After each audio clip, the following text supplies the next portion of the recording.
فرمایا ہن لباس لکم وانتم لباس لہن۔ اللہ اللہ، عورتیں بیویاں تمہارا لباس ہیں اور تم ان کا لباس ہو۔ اب قرآن کا جو اسلوب ہے نا، وہ ایسا لگتا ہے بظاہر بہت چھوٹا جملہ ہے، لیکن اس کے اندر علم کا ایسا سمندر ہے، کتنا ڈھونڈو اور گوتے سے لگاتے جاؤ، نکالتے جاؤ، موتی موتی نکلتے چلے جاتے ہیں۔ آپ ایکسپلین کرتے جاؤ لیکن یہ علمی خزانہ کبھی ختم نہیں ہوگا، کیونکہ اللہ نے اس کے بارے میں خود فرمایا وَنَزَّلْنَا عَلَيْكَ الْكِتَابَ تِبْيَانًا لِكُلِّ شَيْءٍ، اور ہم نے آپ پر وہ کتاب نازل فرمائی جس میں ہر چیز کا روشن بیان ہے۔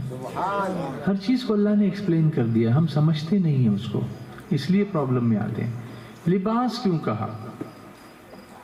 لباس، ڈریس کا کام کیا ہوتا ہے؟ لباس ایک کام نہیں کرتا، کئی کام کرتے ہیں۔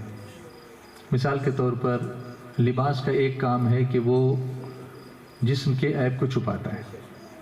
بدن میں کچھ بھی دھبا داغ ہوتا ہے، زخم ہوتا ہے، کچھ ہوتا ہے، لیکن اچھے کپڑے پہن لیے نا تو پھر وہ نظر نہیں آتا۔ کاش بیوی تمہارا لباس ہے اور تم بیوی کا لباس ہو۔ اب اس میں کوئی عیب ہوگا نا تو اس کو ایکسپوز نہیں کرو، تم اس کی پردہ پوشی کرو، تم اس کا لباس بن جاؤ گے۔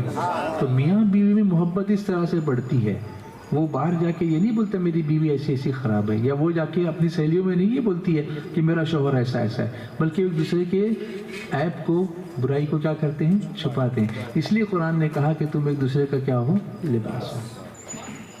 لباس اور کیا کام کرتا ہے؟ لباس زینت کا کام کرتا ہے۔ زینت مطلب بھی شادی کا موقع ہے تو اب اچھا لباس پہنتے ہیں تو اور سمارٹ دکھتے ہیں۔ اسی طرح سے بیوی میں جو خوبیاں ہیں تو اس سے شوہر کو فخر محسوس ہوتا ہے۔ لوگ کہتے ہیں کس کی بیوی ہے اتنی اچھی، اتنی نمازی، اتنی نیک، کس کی بیوی ہے؟ فلاں صاحب، ارے بڑی قسمت والا ہے، ایسی بیوی مل گئی۔ شوہر، یہ کس کا شوہر ہے؟ بالکل متقی پرہیزگار، کتنا اچھا آدمی ہے، کتنی نیک اور کیسی خوش قسمت ہے کہ اس کو ایسا شوہر مل گیا۔ تو یہ ایک دوسرے کے کیا ہوئے؟ زینت ہوئے۔ اس کی اچھائی کی وجہ سے اس کو تعریف مل رہی ہے اور اس کی اچھائی کی وجہ سے اس کو تعریف مل رہی ہے۔ یہ رشتہ ہے اصل میں۔ ہم لوگ اس کو رسمی طور پر دھمال کرتے ہیں شادی میں اور ان سب چیزوں کو سمجھنے کی کوشش نہیں کرتے۔ یہ محفلیں اسی لیے ہوتی ہیں کہ ان سب چیزوں کو سمجھنے کی کوشش کی جائے۔ لباس کا تیسرا کام ہوتا ہے کہ وہ سردی گرمی سے ہم کو بچاتا ہے۔ اب آپ دیکھو آج سردی کا موسم ہے تو سب لوگ بڑا موٹا موٹا لباس پہن کر کے آ گئے ہیں۔ زندگی میں بھی کبھی سردی ہوتی ہے، کبھی گرمی ہوتی ہے۔ میں دھوپ کی بات، وہ سورج والی سردی گرمی کی بات نہیں کر رہا ہوں۔ کبھی دھوپ ہوتی ہے، کبھی چھاؤں ہوتی ہے، کبھی خوشی ہوتا ہے، کبھی خوشی ہوتی ہے، کبھی غم ہوتا ہے۔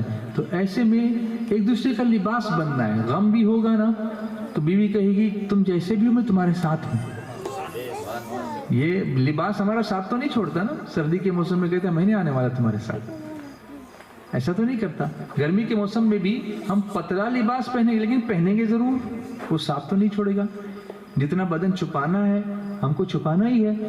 تو پھر لباس یہ کام کرتا ہے کہ گرمی ہو یا سردی ہو اس میں وہ ساتھ نہیں چھوڑتا، بلکہ جس طرح کا موسم ہوگا اس طریقے سے آرام پہنچانے کی کوشش کرتا ہے۔ اگر گرمی کا موسم ہوگا تو لباس ویسا بن جاتا ہے، سردی کا موسم ہوگا تو لباس ویسا بن جاتا ہے، لیکن ساتھ نہیں چھوڑتا۔